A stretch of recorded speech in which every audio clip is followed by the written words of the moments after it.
Hey everybody, just want to share a quick insight from my study General Conference this morning. While I was on my run, I was listening to the April 1931 General Conference, and Charles W. Nibley was speaking. He was the second counselor in the first presidency, so the equivalent of Henry B. Eyring for us today. And he was talking about sacrifice and savings. And it was a very interesting talk because he talked about the fact that the church was trying to grow throughout the world, but they kept running into situations where the church was unable to grow because the members were either unable to sacrifice because they didn't have enough savings, or they were unwilling to sacrifice. And he talks about the fact that the pioneers sacrificed basically everything to build what we have. And it's a legacy of faith that we've inherited.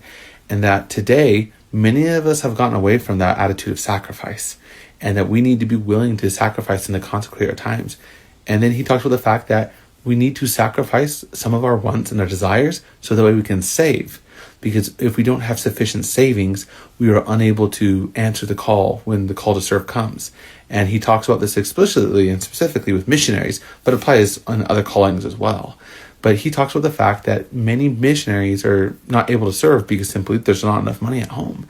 And he's like, we need to tighten our belts. We need to cut. We need to save more money. And he goes, now many of you are already thinking, there's nothing left to cut. The belt's already as tight as it can go. And he goes, we need to look for areas that we can sacrifice and put away in savings so that way we can build the kingdom. Because when we do that, the Lord will bless us in our needs and take care of us better than we could if we didn't sacrifice.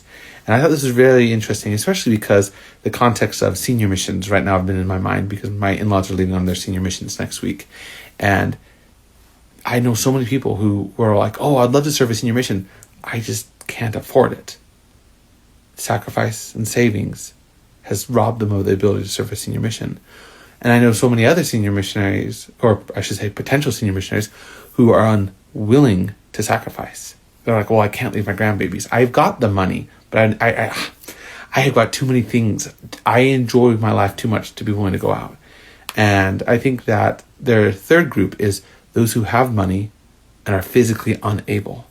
And I think that one of the conference talks I was listening to that I thought was amazing was it talked about the fact that, you know what, if you don't have the ability to serve, but you have the means to serve, go to your bishop and talk about sponsoring somebody. Go to your bishop and say, hey, who in the ward is abled that I can then vicariously serve a mission through? And I love that. And it really relies on those twin principles of sacrifice and savings. And as we sacrifice our wants and our desires and save that money, we are then able to consecrate and build up the kingdom.